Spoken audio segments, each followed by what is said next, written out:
Ang buhay ng tao'y puno ng hiwaga. Bawat isa'y may kwento, may sariling tadhana. May ilan na piniling mangarap sa malayo, iwan ang sariling bayan para sa bagong mundo. Sari-saring dahilan ang baon sa pag-alis, pag-asang mayahon ng pamilya sa hirap. Hindi madaling iwan ang mga minamahal, ngunit minsan pangarap ang kailangang unahin. Hindi madaling maging dayuhan Sa bansang hindi kinagisnan, bagong wika, bagong kultura. Bawat araw ay panibagong laban. Ganyan ang buhay ng isang dayuhan, laging naghahanap ng lugar na matatawag na tahanan. kahit ilang taon nang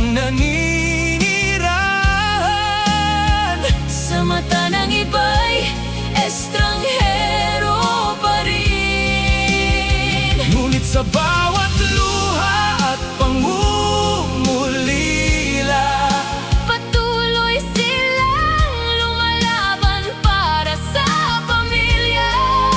bitbit ang pangarap at pagmamahal sa bayan.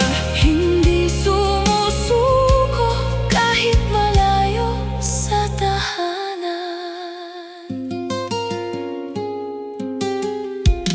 Ibang mga tao, iba ang pakikitungo.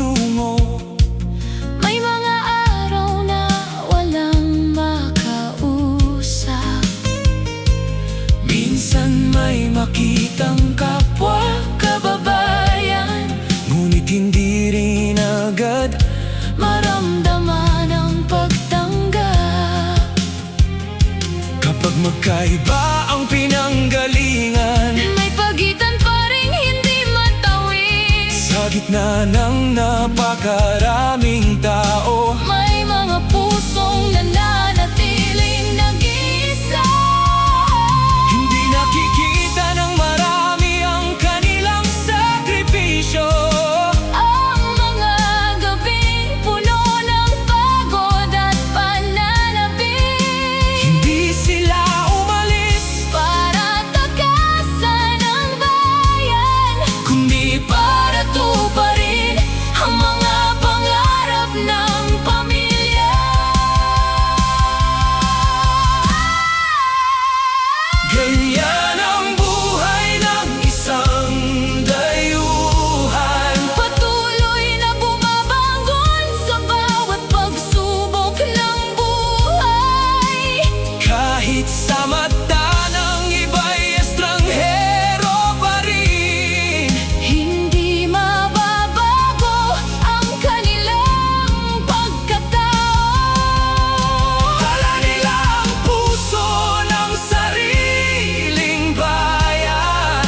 Saan man sila dalhin ng kapalaran, Kahit habang buhay silang tawaging dayuhan. Pilipinas pa rin ang tahanan ng kanilang puso. Maaaring dayuhan, Sa mata ng mundo, ngunit hindi kailanman. sa sariling puso, Saan man sila, dalhin ng panahon, bitbit nila ang kanilang bayan.